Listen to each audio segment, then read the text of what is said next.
Hai teman Bapeten, selamat datang di Paten, Kupas Bapeten.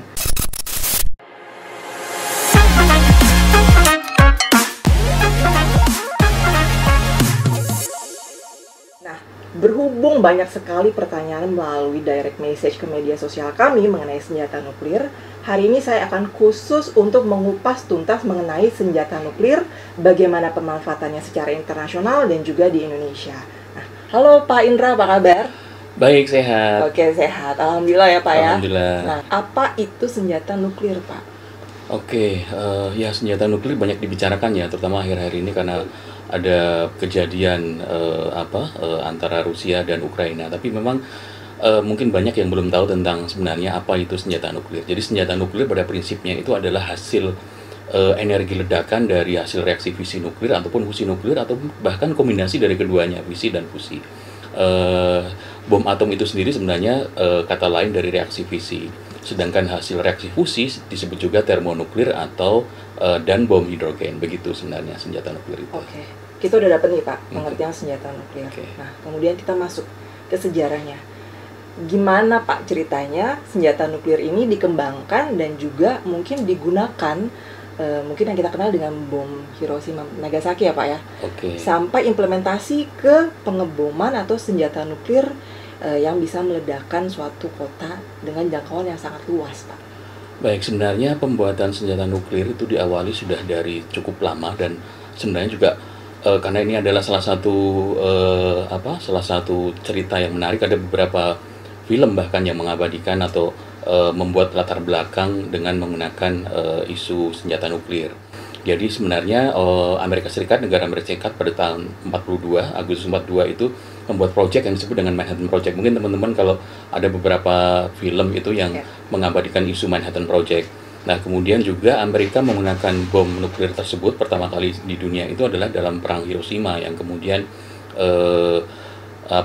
meluluhlantakkan Jepang pada saat itu di tahun 6 Agustus 45, dan jenis bom yang digunakan adalah adalah uranium, jenis bom nuklirnya gitu. Kemudian juga pada tahun 49 Rusia juga yang dulu bernama Uni Soviet itu juga berhasil mengembangkan bom nuklir. Jadi begitulah kira-kira beberapa tahapan pengembangan dari senjata nuklir itu sendiri.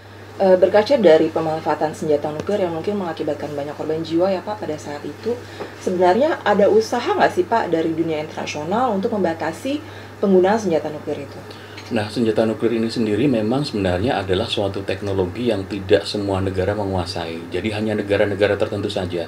Nah, terkait dengan upaya itu pada tahun 63 sebenarnya ada 3 negara nuclear weapon state itu yang mengadakan perjanjian bersepakat untuk menghentikan percobaan, sebagian dari percobaan untuk bom nuklir itu sendiri. Jadi konteksnya adalah mereka bersepakat untuk tidak melakukan uji coba pembuatan uji coba di udara, tapi hanya di bawah tanah saja. Kemudian juga di tahun 68, tepatnya 1 Juli 68, diadakan perjanjian non-proliferasi nuklir atau Treaty on Non-Proliferation of Nuclear Weapon, di mana poin utamanya adalah non-proliferasi, perlucutan, dan hak untuk menggunakan teknologi nuklir secara damai. Oke, saya dapat nih Pak 3 poin utama dari NPT tadi ya. Yang pertama adalah non-proliferasi, yang kedua adalah perlucutan, dan yang ketiga adalah hak untuk menggunakan teknologi nuklir secara damai. Yeah. Nah, saya mau dibahas nih Pak satu-satu supaya lebih jelas lagi ya Pak. Apa itu yang dimaksud dengan non-proliferasi? Non-proliferasi dulu ya. Jadi non-proliferasi sebenarnya adalah konsepnya itu adalah bagaimana si 5 negara pemilik atau yang menguasai senjata nuklir dalam hal ini adalah Amerika Serikat, Rusia, China, Perancis, dan Inggris itu tidak akan lagi menambah kuantita dari jumlah senjata nuklir yang mereka miliki, dan tidak akan mentransfer teknologi itu kepada negara-negara yang belum memiliki teknologi nuklir. Jadi konteksnya adalah seperti itu untuk non-proliferasi. Nah, masuk yang poin kedua Pak, perlucutan. Bisa dijelaskan Pak yang perlucutan ini Pak? Jadi untuk isu perlucutan sebenarnya memang diatur tersendiri dalam satu chapter di traktat tersebut.